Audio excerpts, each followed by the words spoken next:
You are out by Friday." That is what Miguel said as he slammed a stack of forged documents onto the kitchen table, the same table that belonged to the farmhouse my aunt and uncle left entirely to me. My parents stood behind him, smiling like they had just won a prize they never worked for, the house they never visited, the inheritance they never earned. Now they claimed it was family property. But what crushed me most was not the lies. It was when my own mother looked me in the eye and said, without even a hint of shame, "You always had a way of stealing things that were never yours." And just like that, the woman who raised me chose Miguel again. What they did not know is that I had already moved the entire $800,000 estate into a trust, quietly, weeks before. They thought I would break. They thought I would hand it over. They were wrong. It is strange how silence hurts more when it comes from your own family. They thought I would fold, but they never met the woman I became. The night they tried to kick me out, the cold wind did not shake me. If you have ever felt betrayed by the people who were supposed to protect you, leave a comment that says, "I understand." It all started 3 years ago. I raise my glass and clink it against my best friend's, forcing a smile. The bar's neon lights flicker above us, casting a glow that feels almost artificial, like this whole night is too good to be true. It's a celebration, right? My biggest career win to date. Helping a tech startup launch a campaign that went viral. I'm finally making it. But as I look down at my phone, that smile falters. There's no text, no congratulatory message from my parents, no call from Miguel. I swallow the knot in my throat. My friend notices the sudden shift in my expression and raises an eyebrow. "Sophia, you crushed it. Why the frown?" I glance at her, trying to muster up a response. I'm just trying to figure out what comes next. I take a long sip, hiding behind the glass. But the truth? I'm not even sure if I can call this a real win anymore. I've spent so much of my life chasing their approval, and still, not even a word from them tonight. I glance at the buzzing bar around me. Laughter, music, the clinking of bottles. People lost in their own lives, and I can't help but feel like an outsider in my own success. It wasn't always like this, was it? No, it couldn't have been. Flashback. The smell of dish soap stings my nostrils. The sound of plates clattering against the sink fills my ears. I was 17, working at a coffee shop just to keep up with my schoolwork. Every night after classes, I'd be there, scrubbing away, saving every last tip I earned, hoping it would add up to something that could help me get ahead. But then, I overheard my parents talking. "We're doing this for Miguel, Maria. He needs us more." You know how it is. I stopped in my tracks, the soapy water sloshing around my hands. It was a moment that still stings like it just happened yesterday. They were talking about my younger brother, Miguel, the golden child, the one who never had to struggle, the one they gave everything to. Tuition, paid in full. A shiny new car to match the image they wanted, all of it handed to him on a silver platter. And then there was me. While Miguel lived in the glow of their favoritism, I was left behind, invisible.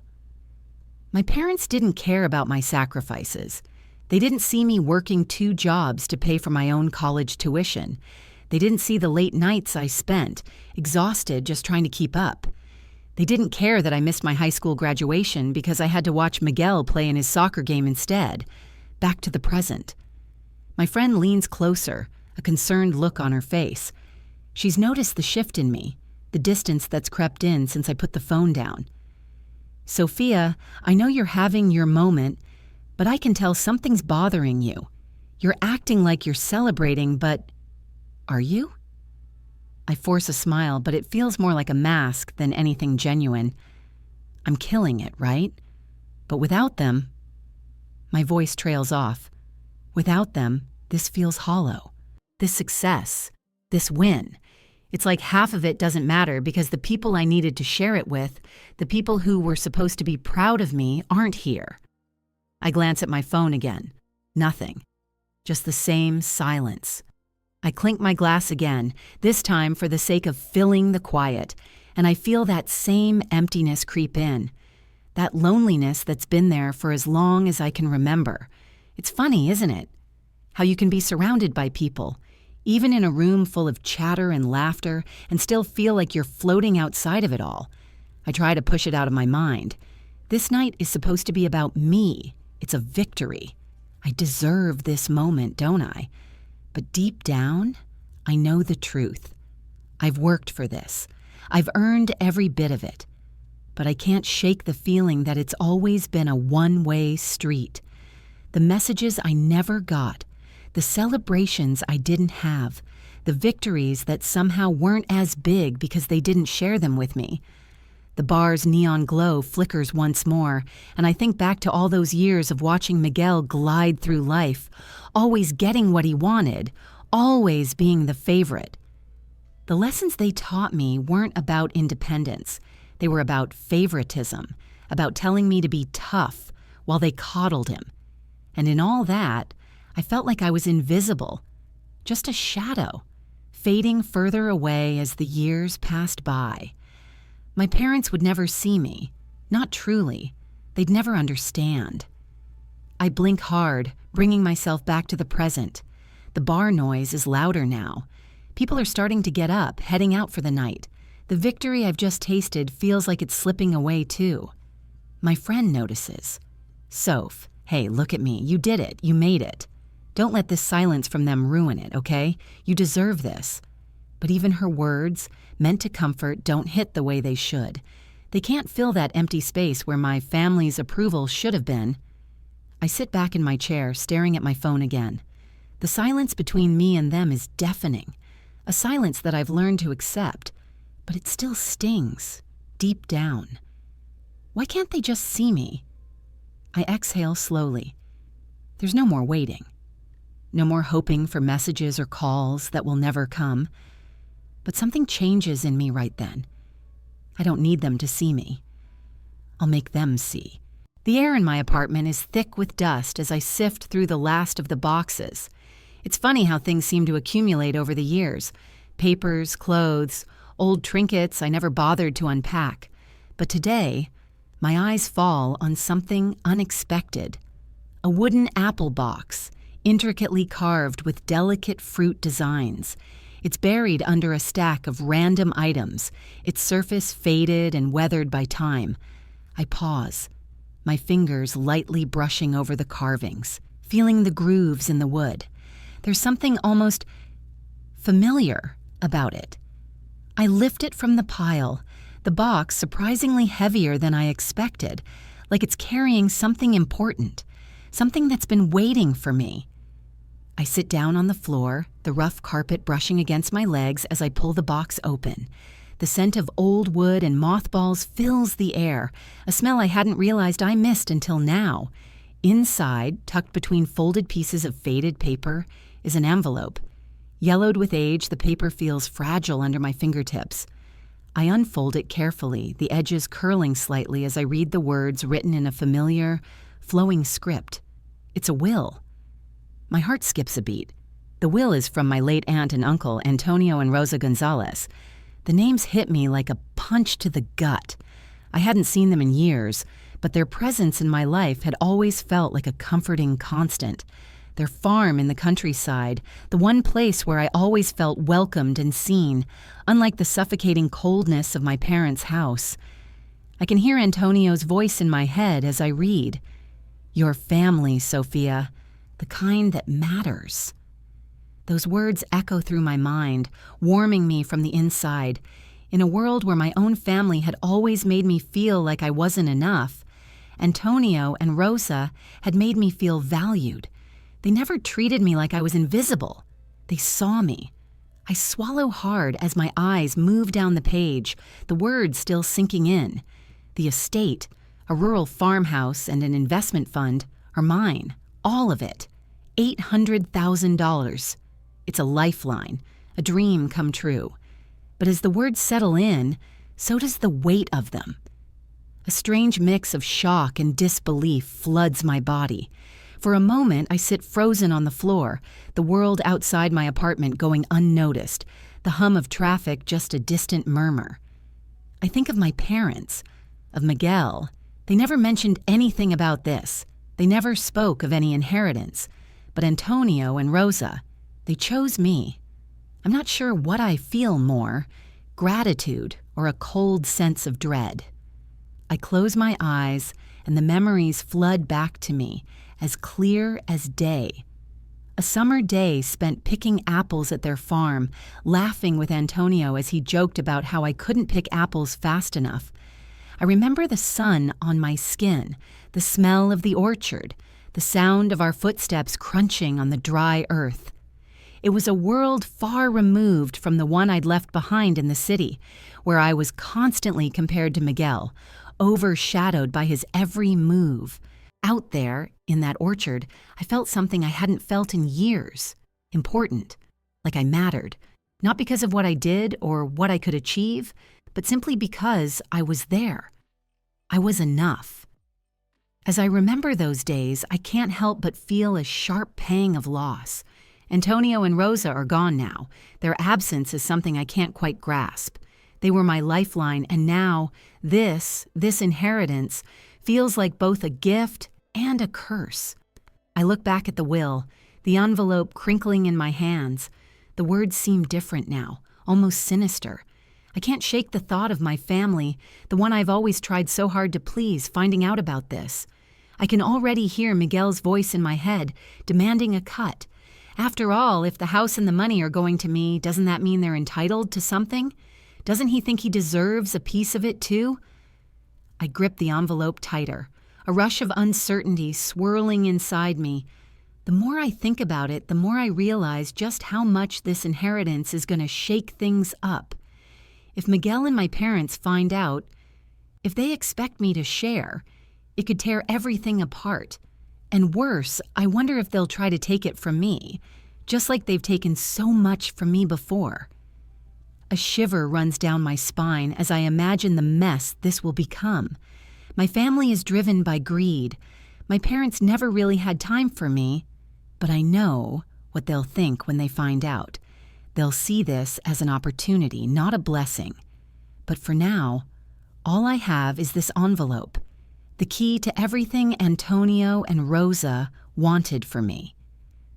I glance back at the apple box, the carved fruit on its lid almost mocking me now. This is real. This is mine. For the first time in a long while, I feel like I might actually have control over something. But even with the excitement, I know one thing for sure. This will not be easy. There's too much at stake, and I can already feel the storm building on the horizon. I close my eyes and take a deep breath, letting the weight of it all sink in. What do I do next? Do I keep it a secret, or do I go straight to the lawyer and claim what's mine? Either way, I know I can't avoid my family forever. They'll find out. They'll come after me, one way or another. The only question is, am I ready for the battle that's about to begin? The hum of the elevator fades as I step into the sleek, glass-walled law office. The building towers above the city, its reflection shimmering in the sunlight, like the future I thought I could finally embrace. The view should be breathtaking, but instead, it only serves as a reminder of the life I've never had, the one my family never gave me. I sit down at a polished mahogany desk, the weight of the documents before me feeling like 100 pounds. The lawyer, Elena Vargas, gives me a small, sympathetic smile as she slides the stack of papers towards me. "It's all yours, Sophia, but move quickly to lock it down." I glance at her, nodding absently. The words echo in my head as I begin to flip through the papers, one by one, the legal jargon blurring together in a mess of confusion. I've never been great with paperwork, never liked dealing with anything too formal, but this feels different. This is mine. This is my inheritance, my escape from a family that never truly saw me. But as I reach the bottom of the stack, a faded envelope catches my eye. It's different from the rest. Yellowed with age, the paper feels fragile, as though it might crumble if I hold it too tight. There's no name on it, just a simple scrawled "For Sophia" in faded ink. I hesitate before tearing it open. The scent of old paper fills the air, and the sound of the tear echoes too loudly in the otherwise silent room. I pull out a single sheet of paper, the writing as elegant as it is unsettling. The letter is from Antonio and Rosa. My heart skips a beat as I read the first few lines, my mind racing. Sophia, the farm is yours, and so is the investment fund. But there are things you must know. Your parents have an unpaid debt that stretches back further than you realize. Be wary. Guard yourself from their greed. The words stop me dead in my tracks. I read the letter again as though the second time might change the meaning, but no. It still says the same thing. The letter doesn't explain much. It's cryptic, vague like a warning. Unpaid debt. My parents' debt? How could I not have known? How could they keep something like this from me? A cold knot twists in my stomach, and I try to shake off the unease. This is supposed to be a gift, a lifeline. But now it feels like a ticking bomb. A secret buried for years, waiting for the right moment to explode. Was this the reason they never talked about Antonio and Rosa? Was this why they'd kept me at arm's length? My fingers tremble slightly as I hold the letter. The ink smudges slightly from the moisture of my skin, but I don't care. I have to read it again, searching for something I missed, something that might explain everything. But there's nothing else. No other explanation. No mention of how to handle the debt. Just a warning to be careful, to guard myself from greed, from my own family. The words "unpaid debt" echo in my head, louder now. My parents' thriving auto shop, their constant talk about how successful they were, their insistence that they were above everyone else. Were they hiding something? Had they lied to me, to Antonio and Rosa? The pieces begin to click together, but the picture is far from clear. I think back to the times I saw my parents spending money without a second thought. Always buying new things, going out, living like they didn't have a care in the world. While I worked night shifts, trying to make ends meet, they always had an excuse for everything. You're the tough one, Sophia. You can handle it. But now, I realize it was never about independence. It was about control, about making me believe that I didn't need help while they secretly took what they could get. And now, Antonio and Rosa had seen through all of that. They knew. They knew what was happening, and they'd left me everything to protect me from the same fate. I dropped the letter onto the desk, my hands shaking now. The sense of betrayal is suffocating. My parents, the people I'd tried so hard to please, had hidden this from me. They had always treated me like I wasn't good enough, like I was too much of a burden to care about. But all this time, they were living in some false, perfect image, hiding secrets they didn't want me to know. I sit back in the chair, rubbing my temples. The weight of it all is overwhelming. The farm, the money, this inheritance that is supposed to free me, but now it feels like it's tangled in strings I can't untangle. The silence of the office presses in on me. Outside, the city hums, oblivious to the storm brewing in my mind. My phone buzzes on the desk, and I glance at it. It's a message from my mom, a simple one. "How's everything going, Sophia? Hope the lawyer's treating you well." I hesitate before I even think about responding. There's so much I want to say, but something stops me. What would she even understand? She's never cared about anything but appearances, never cared about me. And then I remember Antonio's words, "Guard yourself from their greed." I swallow hard. My fingers hover over my phone screen as the weight of the decision presses down on me. I can't trust them. I know that now. But I also know that this inheritance is my way out. It's mine. They can't take it from me. Not this time. I stand up abruptly, pushing the chair back with more force than necessary. Elena looks at me, a quiet question in her eyes, but I don't have the energy to explain. I grab the papers, the will, and the letter. I'll move forward, I say, my voice firmer than I feel. But I need to be careful. I'll need to take steps to protect this. Elena nods, understanding. It's all yours, Sophia. But be quick. This kind of thing can get messy fast. I nod, but inside I'm already fighting a battle I'm not sure I'm ready for. The real fight is about to begin. I can already feel it. The storm is coming, and I'm not sure if I'm ready to face it head on. The noise of the cafe is louder than usual today. The clink of spoons against porcelain, the chatter of customers, the hiss of the espresso machine in the background. Yet for all the bustling energy around me, it feels like I'm sitting in the eye of a storm. I sip my coffee, letting the warmth of it settle in my chest, trying to calm the restlessness swirling inside me. Carla sits across from me, her eyes narrowing as I finally take a breath and say the words I've been dreading. I got the inheritance, Carla. The farm, the money. It's all mine. I can see the shock flicker across her face for just a second before it's replaced by something I can't quite read. That's a lot to take in, she says, but I can hear the tension creeping into her voice. I try to hold her gaze, but my fingers fidget with the edge of my coffee cup. It's so hard to share this, especially with someone who's been my closest friend for so long. But it's too big, too important not to say. I thought she'd be happy for me. I thought she'd share in my relief. Instead, Carla leans back in her chair, her eyes cold now.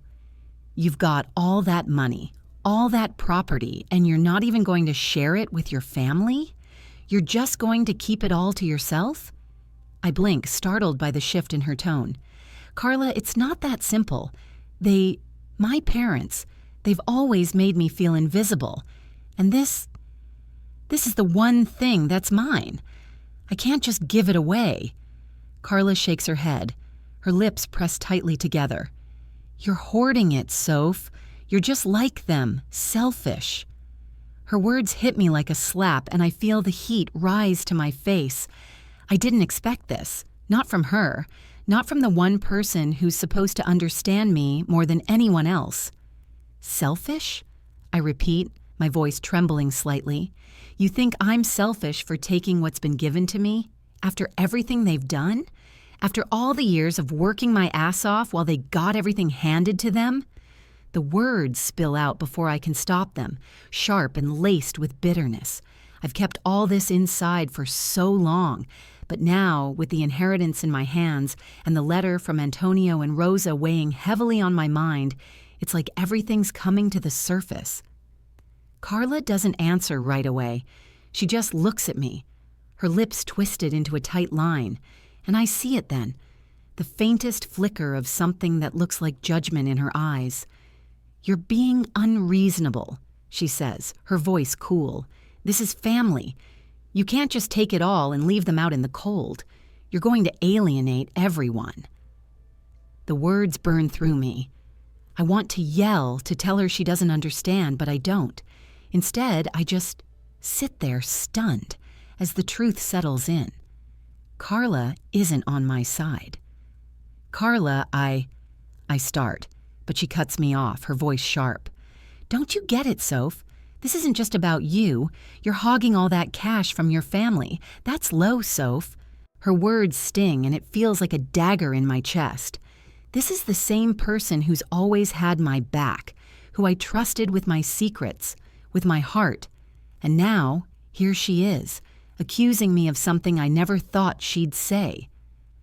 I try to swallow the lump in my throat, my hands gripping the edge of my cup so hard my knuckles whiten. I can't just give it all to them. You don't know what they've done.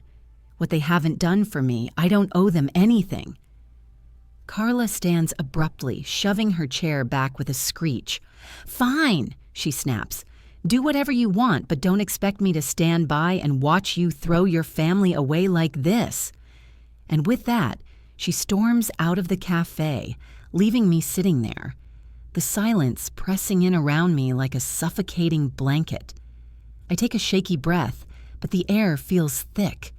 Everything in me wants to collapse under the weight of it, to scream, to cry. How did everything get so messed up? How did the one person who was supposed to understand turn against me? But then, something in me snaps. I pull my phone from my bag, feeling the weight of the decision press down on me. I dial Elena's number without hesitation. The phone rings 3 times before she picks up. "Elena Vargas," she answers, her voice steady, professional. "Elena, it's me. I need your help," I say, my voice firm. The anger I felt just moments ago is now replaced with something else: determination. I want to create an irrevocable trust. I need to protect the estate. I can't let anyone take it from me. There's a pause on the other end, and I can almost hear her nodding as she processes what I've said. "All right, I'll get everything in motion. We'll set it up. But you need to move quickly, Sophia. People are going to come after this." I nod, the tension in my shoulders easing just slightly. I know this is the right decision. It's not about greed, it's about protecting myself, my future.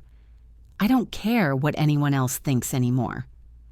As I hang up the phone, the weight of the inheritance feels different now, less like a gift and more like a battle I'm ready to fight.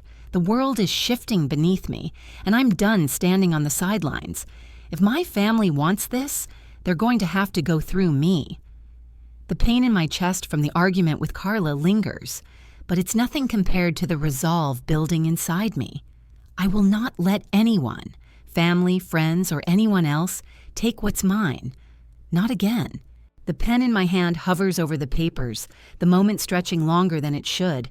My heart pounds as if I'm about to make a decision I can't undo, but I know this is the right thing. My fingers tighten around the pen, and with one firm stroke, I sign the trust papers. It's done. I sit back in Elena's office, the weight of the decision pressing down on me, but the relief that follows is overwhelming. My future is now protected. No one can touch what Antonio and Rosa left for me. I stare at the papers, now legally binding, and for a brief moment, I let myself breathe. Elena looks over at me, her voice calm, reassuring. "It's bulletproof now, Sophia. No one's touching this." I nod, but the words don't quite settle in. Not yet. The relief is there, but so is a growing unease. This is just the beginning. I know it. Elena knows it. And deep down, I can feel it in the pit of my stomach. They'll come for it. They'll come for me. Weeks pass, and every little thing feels like it's inching me closer to something I can't quite define. The trust is set up, the LLC is active, and the farmhouse is technically mine, but I can't shake the feeling that I'm being watched. I set up hidden cameras, monitoring the perimeter of the property. I don't trust anyone, not anymore. My parents have always been about appearances, and I know exactly how far their ambition goes. I can already feel the storm brewing on the horizon, just waiting to break. It's late one night when I finally check the footage. I sit on the couch in my dimly lit apartment, the soft glow of the phone screen illuminating my face as I swipe through the grainy video feeds. The usual feed shows only the quiet stillness of the orchard, the moonlight filtering through the trees. But then, something catches my eye. A shadow. It's standing by the barn, barely visible under the cover of darkness. My pulse quickens. My breath catches. I zoom in, my heart racing in my chest. The figure is tall, too tall, and it moves in a way that's too deliberate to be an animal. I watch in silence as the figure lingers, just watching, before disappearing behind the barn, into the night. I'm frozen for a moment. The silence of the room overwhelming, pressing in on me. Who is that? It's a simple image, just a shadow.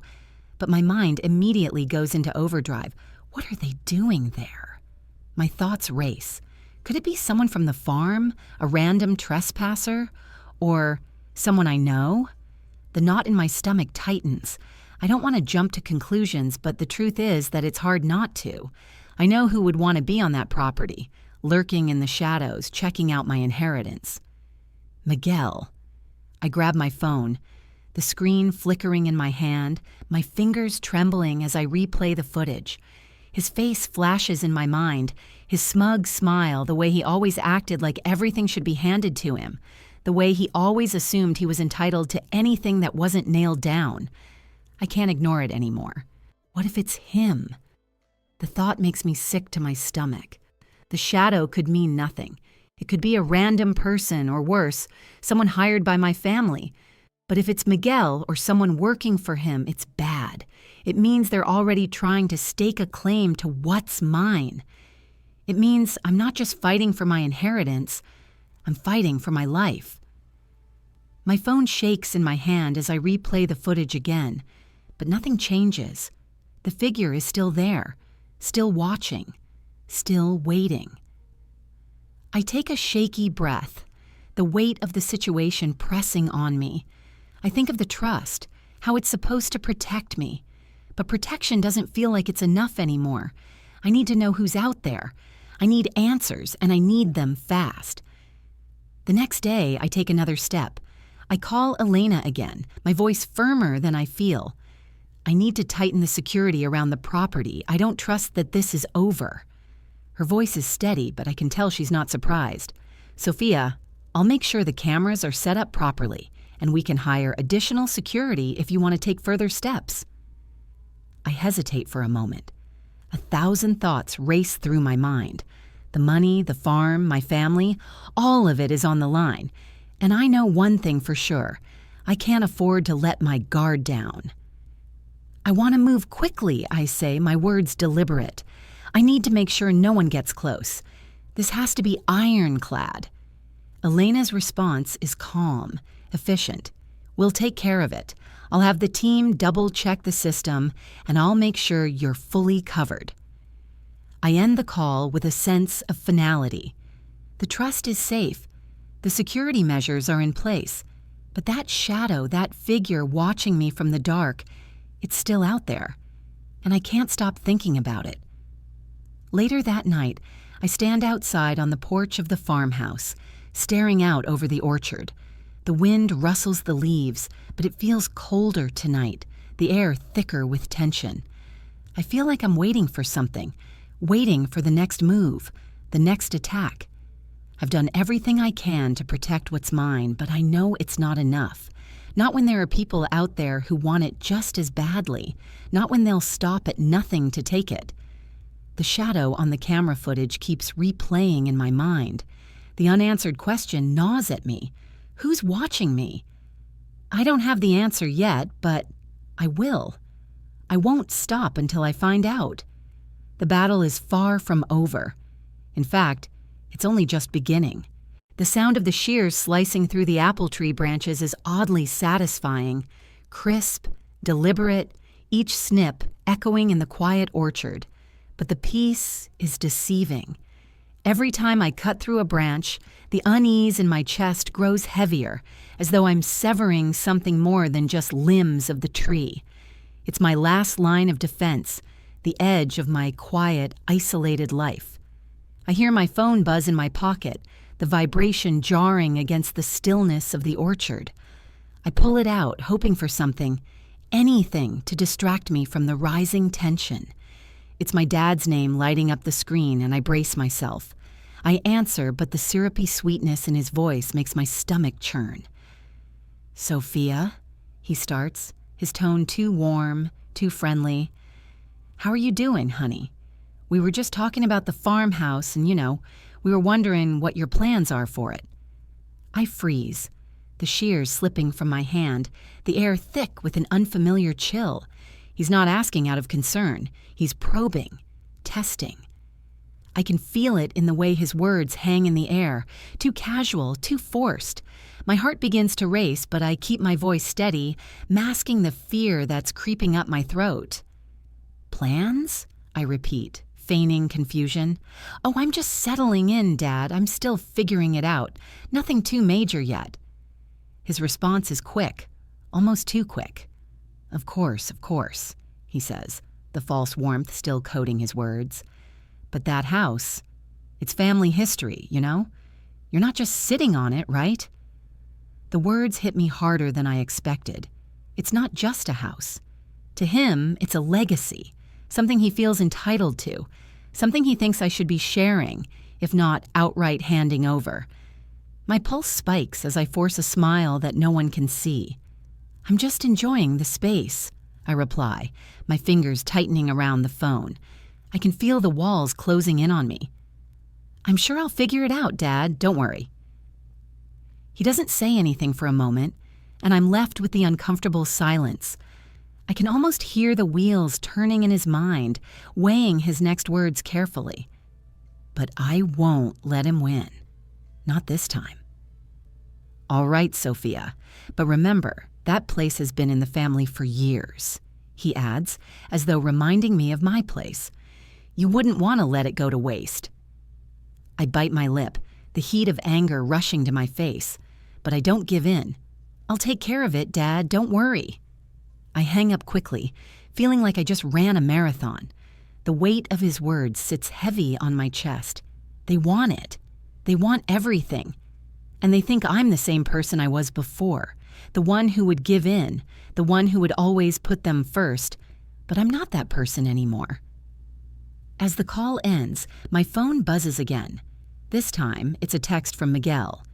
Hey, Soph, I was thinking about the farmhouse.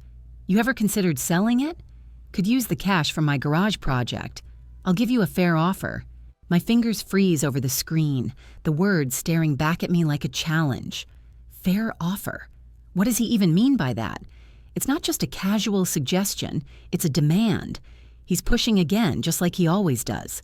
I've seen this play before.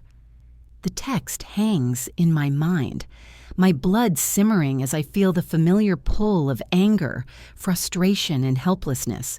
Miguel thinks he can just waltz in and take what he wants. He doesn't understand. He's never understood. I drop my phone onto the grass, my hands trembling. But I can't back down.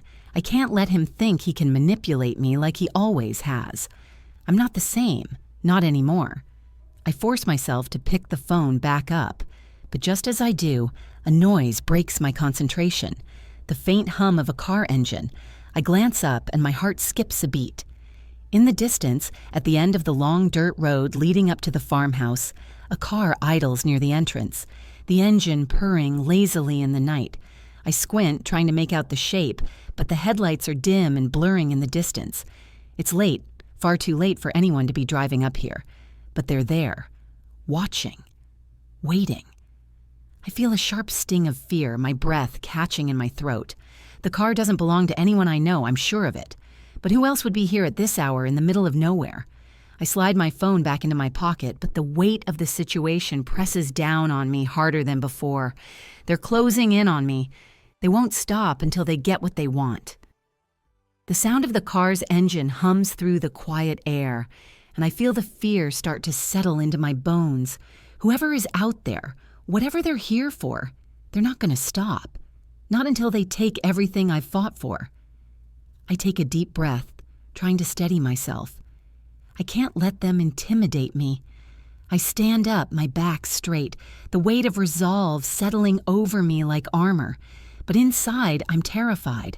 I feel their eyes on me, pressing down on my every step.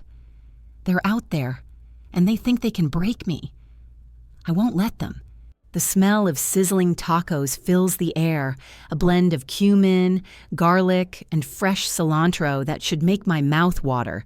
But I can't focus on the food, not when the air in the room is so thick with tension that I can practically taste it. My parents are sitting across from me at the dining table, their smiles forced, their eyes darting between each other and me. The glow of the flickering candles casts long shadows on the walls, making everything feel more ominous than it should. I poke at my taco, the shredded meat cold under the weight of my fork. The room feels suffocating, like I'm being cornered in a game I didn't agree to play. My dad clears his throat, his smile never reaching his eyes. So, Sophia, he begins, his voice too light, we were talking about the farmhouse the other day. You know, we've been thinking, maybe it's time to manage it together. We could help you with the upkeep. It's a family thing, after all. His words hang in the air like a thinly veiled demand. a hint of control disguised as concern. I keep my expression neutral, my heart pounding in my chest. "I'm managing fine, Dad," I say, keeping my voice steady. "I've got it under control." My mother's gaze flicks over to my father, and I see the subtle exchange, the silent communication that passes between them. Their concern isn't for me, it's for themselves. The control they thought they had over me is slipping away, and they don't like it. Before either of them can say anything more, the front door slams open. A sharp gust of wind follows, the cold air sweeping into the dining room, and in storms Miguel, his presence filling the room like a storm cloud. He's holding a stack of papers in his hands, his face flushed with the rush of adrenaline or anger. I can't tell. Without a word, he slams the papers down onto the table, the sound of the stack hitting the wood like a thunderclap. "Enough of this," he says, his voice loud with false authority. "This place is mine, Soph, and you're out. I've got buyers lined up for the farmhouse." His fingers tremble as he points at the papers. "I'm claiming it. The will was a mistake. You didn't deserve it." I feel my blood boil, but I keep my expression neutral, my fingers tightening around the edge of my taco. I stare down at the papers, trying to keep the fury from showing in my eyes. The cheap print, the smudged ink, the signature that doesn't look quite right. Everything screams fraud, but I stay silent, letting the tension build, waiting for the moment to strike. My parents are silent too, their eyes glued to the papers, their faces shifting from disbelief to something darker, something more familiar. Greed. My mother leans forward, her voice low and syrupy. "Well, Miguel's right, Sophia," she says, her eyes narrowing with that familiar calculation. "The farmhouse has been in the family for so long, and we need to think about what's fair. It's time you shared it." I can't believe what I'm hearing. They've always treated me like an afterthought, and now they're trying to act like they have a claim to what I've earned. Miguel's words echo in my head. "You didn't deserve it." I swallow hard, the taste of betrayal bitter on my tongue, but I can't let them see me break. Not now, not after everything I've been through. I glance down at the papers again, the false signatures staring back at me, daring me to challenge them. They think they've trapped me. They think I don't have the means to fight back. But they're wrong. I finally look up, meeting Miguel's eyes with a calmness that belies the fire burning inside me. "You think this is yours, Miguel?" I say, my voice low but firm. "This place isn't yours, not anymore. It's mine. You don't have any claim to it. I'm not just going to hand it over because you say so." Miguel sneers at me, his hands gripping the papers tightly, his knuckles turning white. "You're not in control here, Sophia. I'm taking what's mine." I take a breath, steadying myself. I know what I have to do. I'm not going to let him bully me into giving up what's mine, not after everything. "I'm not leaving, Miguel," I say, my tone sharp. "You can't just walk in here and take it. It's already been secured. The trust is set up. You're too late." The room goes silent. My parents' faces drain of color as they realize what I'm saying. They didn't know about the trust. They didn't know that I'd already taken the steps to protect myself. And I can feel the shift in the room, the slow realization that they've underestimated me. Miguel glares at me, his jaw clenched. "You think you can stop me? We're family, Sophia. This is just a game to you?" I don't flinch. "This isn't a game, Miguel. This is my life, and I'm done letting you control it." His hands tremble as he grabs the papers off the table and crumples them in his fist. "We'll see about that," he spits out before storming out of the room, the door slamming behind him with a finality that makes my blood run cold. The silence that follows is deafening. I feel the weight of the moment settle over me, the quiet triumph of having stood my ground. But there's no relief. Not yet. I look over at my parents, their faces pale, their eyes avoiding mine. I can't tell if they're angry, scared, or just resigned to the fact that they've lost. But I know one thing for sure. This isn't over. Not by a long shot. The wind whispers through the apple trees, the dry leaves swirling in the air like 1,000 tiny secrets. I stand on the porch, the weight of the moment pressing down on me, but I don't flinch. James Lee, the county representative, stands beside me, his presence steady and official. His hands are folded behind his back, his eyes sharp as he surveys the scene. His quiet authority a stark contrast to the chaos that's about to unfold. The rumble of my parents' moving truck cuts through the silence as it rolls down the gravel driveway, the engine sputtering and coughing as if reluctant to reach its destination. I can feel the familiar tension creeping up my spine, but I keep my expression calm. This time, I'm ready. This time, I won't back down. I glance at James, his face unreadable, but his posture unwavering. We're not just standing here waiting. We're about to set the stage for the truth to come crashing down. As the truck comes to a halt, Miguel steps out, his eyes narrowing as he spots us on the porch. He's not surprised to see me, but the anger in his eyes tells me everything I need to know. He thought he had this in the bag, thought he could bully me into submission like he always did.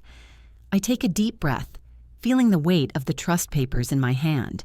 These papers, my papers, are about to rewrite everything. Miguel strides up the porch steps, his posture rigid with arrogance. He's trying to play it cool, but I can see the panic bubbling just below the surface. He's been caught, and he knows it. He doesn't say a word as he approaches, but his eyes tell the whole story. "You're wasting your time," he mutters, glaring at me. "You can't keep this place forever." I don't flinch. "Actually," I say, my voice steady, "I can, and you're not taking it from me." I turn slightly, gesturing to James, who steps forward, his expression resolute. James holds up the trust papers, his voice cutting through the tension like a knife. "These papers are legitimate," he says, his words final. "And the documents you presented before? They're fraudulent. You're looking at fraud charges, Miguel." Miguel's face goes pale, and for a moment, I see the mask of confidence slip. His jaw tightens and he clenches his fists at his sides, but he doesn't move. The weight of James's words hangs in the air, and for the first time, I see fear flicker in Miguel's eyes. My parents stand near the truck, their faces pale, their eyes darting nervously between me and the papers. For years, they've watched Miguel play the golden child, the one who always gets his way, while I was left in the shadows. But not anymore. This time, I'm the one in control. "You think this is over?" Miguel spits out, his voice barely contained. "You're wrong, Sophia. You can't stop me. I'll make sure you regret this." I take a slow, deliberate step forward, meeting his glare with a calmness that feels almost alien. "I'm not afraid of you, Miguel," I say, my voice low but filled with certainty. "This place is mine.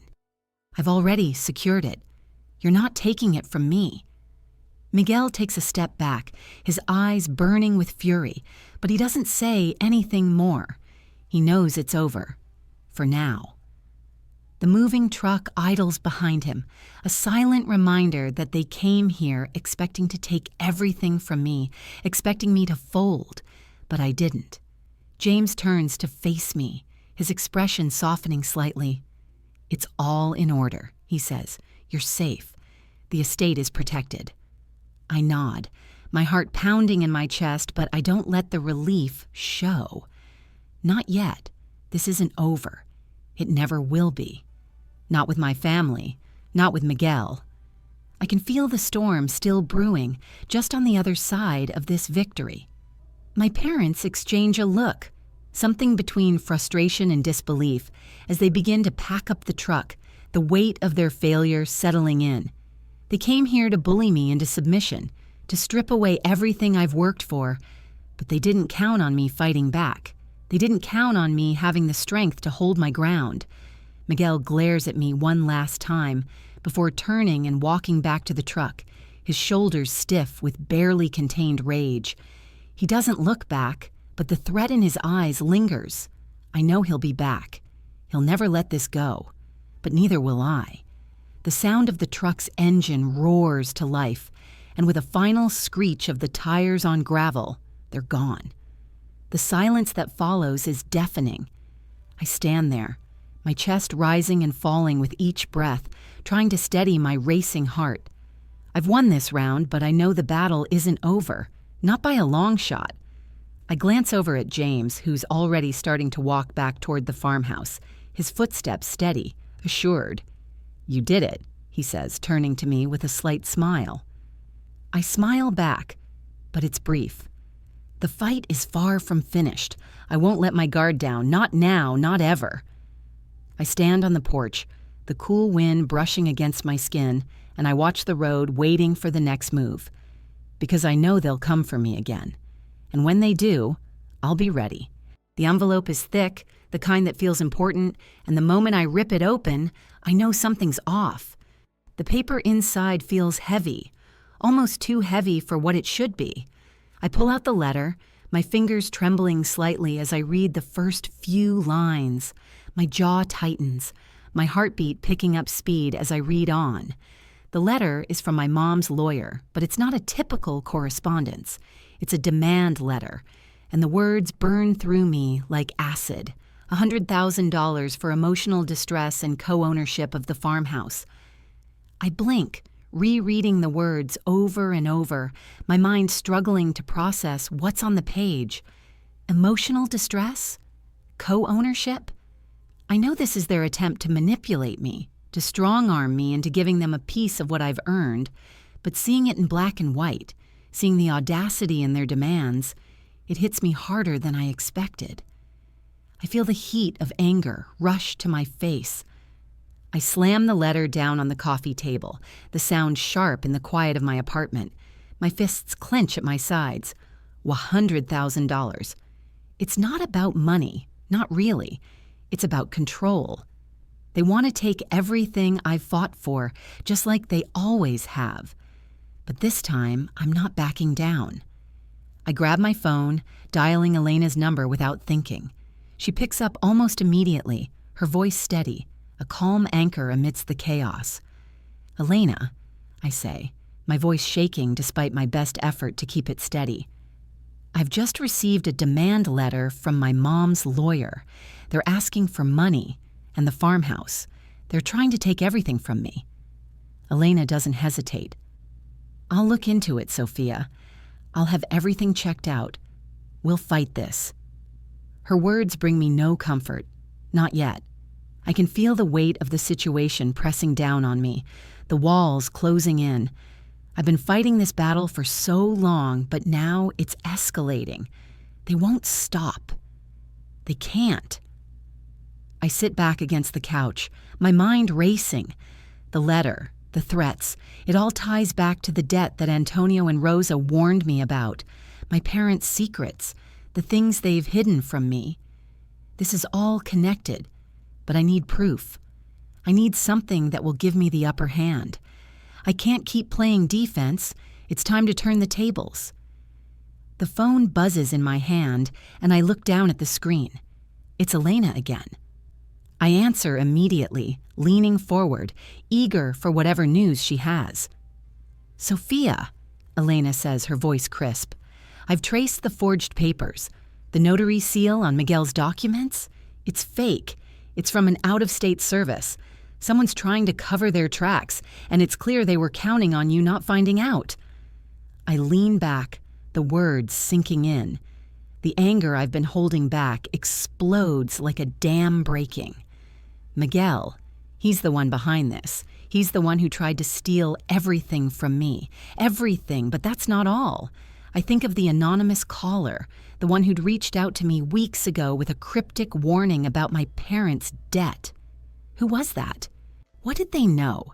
And why did they leave me hanging, promising me more information but never delivering? As if on cue, my phone rings again, and the familiar sense of unease creeps back in. I check the screen. It's an unknown number. My stomach tightens. I answer, trying to keep my voice steady. "Hello?" The voice on the other end is low, distorted, like they're hiding their identity on purpose. You're looking for answers, Sophia, and I have them. Your parents owe big from way back. I've got proof, but I'm not ready to share it, not yet. The words hit me like a punch to the gut. Proof. It's everything I've been waiting for. But who is this? And why won't they give me the full story? Who are you? I demand, my grip tightening on the phone. What do you know? Tell me. The voice pauses, almost like they're savoring the moment. All I'll say is this: your family's secrets run deeper than you think. But you'll have to wait. For now, just know. I'm watching. I'm waiting, and I'm not done yet. Before I can respond, the line goes dead, leaving nothing but the quiet hum of the call ending. My heart races, a mixture of frustration and fear flooding me. What was that? What do they want from me? And why are they keeping me in the dark? I sit in the silence of my apartment, the weight of the conversation pressing down on me. I can't let this slide. I can't let Miguel or anyone else walk away unscathed. I've been too passive for too long, and it's time to take control. But I still don't know who's behind the phone call. Who has the evidence? What do they know about my parents' debt? My head spins with questions, each one leading to a new mystery I'm desperate to solve. I stand up abruptly, pacing the room as I try to connect the dots. This is bigger than I thought. This isn't just about the farmhouse. This is about everything. The lies, the deceit, the people I've trusted. I take a deep breath, feeling the familiar surge of determination rise up in me. I'm not done. Not by a long shot. Whoever is behind this, whoever is pulling the strings, they're about to find out that I won't back down. The soft hum of the coffee shop surrounds me as I sit in our usual corner, the smell of roasted beans and freshly baked pastries wafting through the air. It's almost comforting, the familiar clink of cups, the murmurs of other patrons, but it's a thin veil over the storm swirling inside me. I'm staring at my phone, scrolling aimlessly, trying to shut out the recent mess, Miguel's threats, my parents' manipulation, the mounting pressure. It's a lot to carry, and the weight is starting to bend me. I feel my mind drifting as I wait for Carla to come back from the restroom, the silence heavy around me. Then, out of the corner of my eye, I notice Carla's phone sitting on the table. I know I shouldn't, but curiosity takes hold.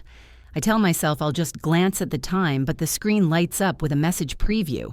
It's from someone named Rachel, and it hits me like a slap in the face. The text reads, "Sophia played us all, even me. She conned Antonio and Rosa for every cent, just like Mom said." I freeze.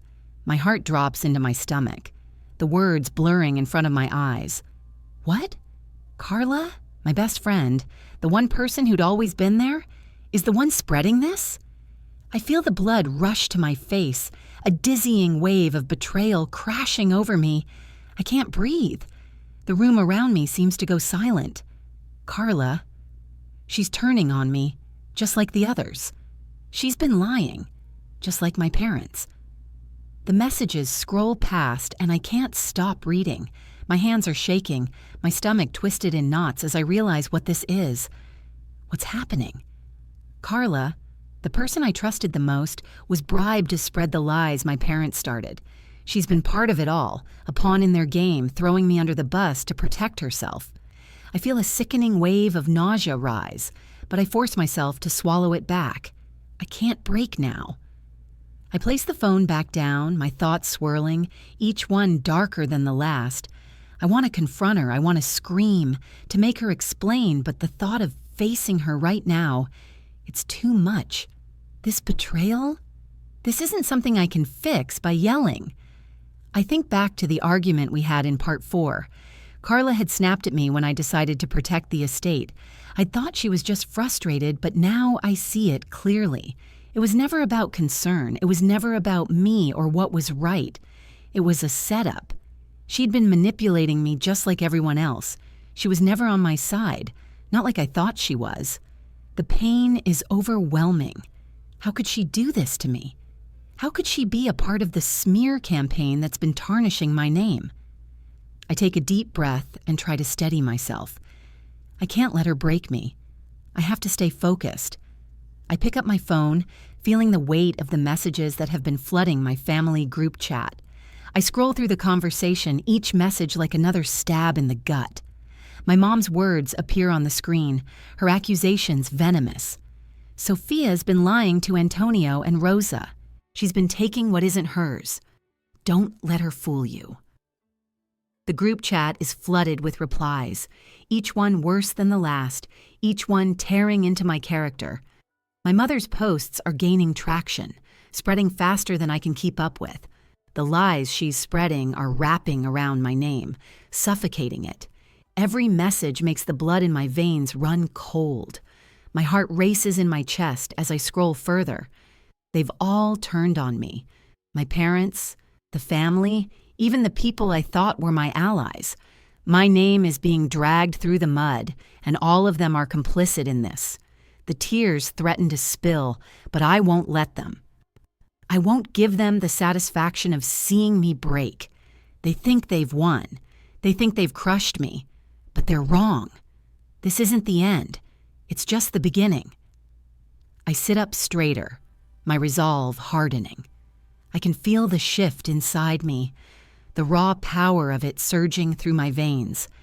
They've underestimated me. They think I'm just going to let this slide, that I'll cower in shame. But I won't. Not now. Not ever. I stand up abruptly, my chair scraping loudly against the floor as I grab my things. My mind races, but it's no longer a whirlwind of confusion. It's a plan taking shape. I don't know how I'm going to do it yet, but I'll find a way to clear my name. I'll make sure they know I'm not someone they can push around anymore. I walk out of the coffee shop, the cool air of the evening slapping my face, but the chill doesn't bother me. Not anymore. I'm not going to let them get away with this. They think they've ruined me. They think I'll crawl back to them, defeated. But they don't know me. They don't know who I've become. This is just the beginning. I'll make them regret underestimating me, and when it's over, they'll know who the real liar is. The diner is dimly lit, the neon buzz from the sign outside flickering in sync with the dull hum of the old air conditioning unit. I slide into the booth, the vinyl seat sticking to the back of my thighs. It's a bit too warm, the scent of fried food lingering in the air, but none of it bothers me. I'm too focused on the screen of my phone. My cousin, Andy, leans forward, his eyes locked on the small screen in front of him. He's the only one I trust right now, the only family member who still sees the truth. We've always been close, but after everything, this feels like the last piece of my dignity, the last line of defense I have. I tap the play button. The first recording starts, and my mom's voice cuts through the quiet of the booth. Sophia is just a liar, a manipulator. She's been taking money from Antonio and Rosa. You need to believe me, she'll do anything to get what she wants. The words hit me in the gut all over again. Hearing my mother's voice, the venom behind every syllable. It's like it's all happening over again. Andy doesn't say anything, just listens. He doesn't need to. He can hear the cruelty in her tone, the coldness of her betrayal. I hit stop and swipe through to the next recording. This one is of Carla. Sophia doesn't deserve anything from this family. She's been playing everyone. Don't let her fool you. She's been after that money all along. Carla's voice stabs deep into my chest. It's almost impossible to comprehend. She'd always been my safe place, my confidant, my best friend. And now she's a part of the lies. She's the one who helped my parents tear me down. Andy's jaw tightens, his brow furrowing as he listens. I don't need him to speak. I know what he's thinking. We're both fighting the same battle now, but it doesn't change the fact that the person I loved most, the person I trusted completely, has become the very thing that tried to destroy me. I force myself to look away from the screen and glance up at him. I need to send this. I need them to know the truth. My voice is steady, but I can feel the weight of every word. I tap the screen again, sending the evidence file to a handful of relatives. My heart pounds in my chest as the email uploads, the spinning icon a reminder that there's no going back now.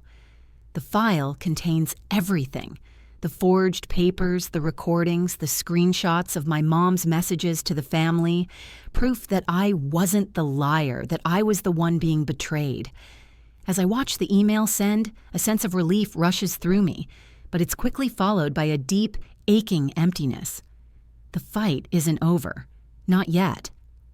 I lean back, letting the air conditioning wash over me, but the quiet of the diner feels suffocating now. The pressure in my chest doesn't lift. I thought this moment would be cathartic, but all I can think about is Miguel. I know he won't go down without a fight.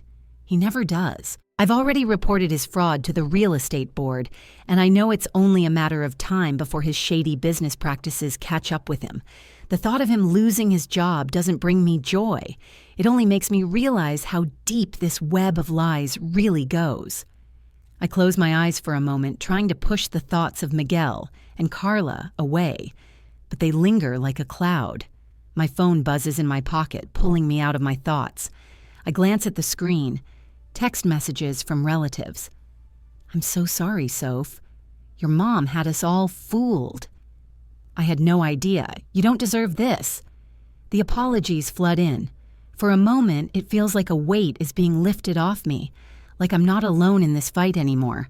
But the bitterness of Carla's betrayal still stings. Even with these apologies, even with the truth now in the open, I can't shake the feeling that something inside me has shattered. I look at Andy, who's still sitting there quietly. He knows this isn't over for me. It's just the beginning. He gives me a small, understanding nod. His presence is comforting, but it doesn't erase the hollow ache in my chest. "Thank you," I whisper, the words barely escaping my throat. He just nods again, offering no empty promises or words of reassurance. He doesn't need to. I don't need someone to fix it. I need to fix it myself. "Do you think it's over?" I ask, my voice trembling despite myself. Andy hesitates, then answers, his tone firm. "No, it's just the beginning. You've got to be ready for whatever's coming next." I know he's right. My mind races. What will Miguel do? What will Carla do? I can't afford to let my guard down. Not now, not after everything. The noise of the diner, the clinking of silverware, the hum of the neon sign, it all fades into the background as I sit there, staring at my phone. The truth is out, but at what cost? The relief is bitter. The healing is slow, and the road ahead is still uncertain. I stand up, pushing the chair back with a sharp scrape against the floor. I feel the weight of the phone in my hand, the weight of my choices, the weight of the truth. There's no going back now. I know this is just a small victory in a much larger war, but I'll take it. I'll take it and move forward no matter what comes next, because no matter how hard they fight, no matter how many lies they spread, I'll fight back. I won't stop until I've cleared my name. I won't stop until I've taken control of my own story. The cool autumn breeze brushes past me as I step onto the farmhouse porch. I inhale deeply, letting the crisp air fill my lungs. The familiar scent of fresh apples and earthy soil grounds me. The wind whispers through the trees, carrying with it the soft rustle of leaves, their gold and amber hues swaying in the light. The sun is setting, casting a golden hue across the orchard, turning the world around me into something magical, peaceful. But this peace is fleeting. I glance down at the letter in my hand, the weight of it heavier than I expected. My fingers tremble slightly as I open the envelope, the paper crinkling under my touch. I pull out the letter, and my eyes skim the words quickly, the tension in my body growing as I take in the contents. It's from my parents' lawyer. They've withdrawn their claims. All of it. The accusations, the smear campaign, the deceit. It's over. The letter states that they've severed all contact with me. No more threats, no more fighting. The weight of it lifts from my chest. But there's something about this finality that doesn't feel like victory. There's more. A revelation, as if to explain the years of pain, of betrayal. I hear the anonymous caller's voice in my mind as vivid as the day I first spoke to them. Your parents took their money and ran. That's why they chose you. I blink, the words sinking in one by one. $50,000. That was the debt my parents owed Antonio and Rosa, money they borrowed for their auto shop with a promise to repay. But they didn't. They defaulted, and instead of paying their dues, they left Antonio and Rosa to absorb the loss. That's when everything changed. Antonio and Rosa, in their desperation to protect me, had made sure that I was the one to inherit what they could never recover. I closed my eyes, trying to steady my breath. I had no idea about the debt. No idea that my inheritance wasn't just a gift, but a consequence of my parents' betrayal. The weight of the truth presses down on me. I didn't ask for this. I didn't ask to be the pawn in their game. But now I know. Now I can see it all clearly. I open my eyes, looking out across the orchard. The apples, hanging heavy and ripe on the trees, glow with a soft red light, as if to symbolize something lost and something gained. I feel the weight of everything I've learned, everything I've lost, in the pit of my stomach. But there's also something else, something I didn't expect to feel. Peace. I walk slowly through the orchard, my fingers grazing the smooth, cool skin of the apples. The air is still, the only sound the soft crunch of fallen leaves beneath my boots. Each step feels heavier than the last, but also lighter in its own way. The truth has settled into my bones, but it's not the truth I thought it would be. It's not the closure I imagined. It's something much harder to swallow. I pause under the shade of an old apple tree, the leaves rustling in the wind. I stand there for a moment, the coolness of the bark against my back grounding me. This orchard, this place, once a symbol of what I thought was my legacy, now feels like a battleground. What was meant to be a gift has turned into a reminder of everything I've lost. But I also realize something. I've survived this. I've made it this far. My parents didn't just betray me, they betrayed their friends, their partners, their own sense of morality. They took what wasn't theirs and left me to bear the weight of their choices. And yet, I'm still standing here, in this orchard. I take a deep breath, exhaling slowly. The world around me still spins, still carries on, even when it feels like everything has been shattered. I think back to the betrayal, the lies, the smear campaign. I think about Carla, about the hole she left in my heart. But I also think about what I've learned along the way. Love doesn't excuse abuse. Family doesn't give you the right to exploit someone's worth. The strength to protect yourself, to set boundaries, is what truly makes you free. And I've learned that breaking toxic cycles, no matter how painful, is the path to peace. I look out over the orchard, feeling the weight of it all settle into my bones. This place, this legacy, this is mine now. Not because of the inheritance, not because of the land, but because of the truth. Because I made a choice to protect myself, to no longer be a victim of someone else's manipulation. The world is still turning, but I am not the same person I was.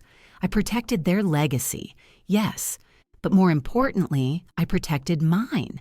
And that is the real victory. I turn and walk back toward the farmhouse, the lawyer's letter still clutched in my hand. The world feels quieter now, more settled, even though the storm of the past has just started to calm. There's no going back. The past is behind me, buried with the lies, the deceit, and the hurt. I'll leave it there. As I reach the door, I stop for a moment, turning to face the orchard one last time. The air is still, but it feels different now, lighter somehow. And I know with absolute certainty that I've done what I needed to do. I turn to face you, my voice steady, calm. as I share the message that has carried me through this journey. If families ever betrayed you, share your story in the comments. It could lift someone else up. Like and subscribe for more real stories. And just like that, I walk inside, closing the door behind me, ready to move on. The future is mine, and I'm ready for it.